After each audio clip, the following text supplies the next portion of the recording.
आज अशोक खरातला एस-आय-टीने नवव्या गुन्ह्यामध्ये माननीय कोर्टामध्ये व्हिडिओ कॉन्फरन्सिंगद्वारे हजर करण्यात आलेलं होतं.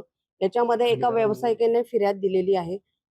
त्या व्यावसायिकाला जर व्यवसायामध्ये भरभराट व्हायची असेल, तर आरोपीने त्याला सांगितलं की तुला उत्तर पूजा करायला लागेल, अवतार पूजा करायला लागेल आणि तू जर ती पूजा केली नाही, तर मी उच्चाटन पूजा किंवा दैवी शक्ती किंवा जादूटोण्याच्या आधारे तुझा आणि तुझ्या कुटुंबाचा सर्वनाश करेल आणि तुझा मृत्यू होईल, अशी त्याला भीती घालून वारंवार त्याच्याकडून कुठल्या ना कुठल्या कारणास्तव 4 ते 5 कोटी रुपयाची खंडणी वसूल केलेली आहे.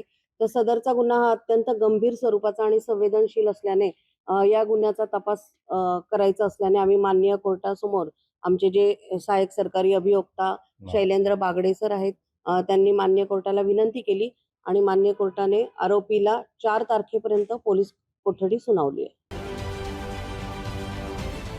महाराष्ट्रातील सर्व बातम्यांचे विश्वासार्ह व्यासपीठ. सकाळच्या सर्व सोशल मीडिया प्लॅटफॉर्मला लाईक, फॉलो आणि सबस्क्राईब करा. तसंच सर्व नोटिफिकेशनसाठी बेल आयकॉन प्रेस करायला विसरू नका.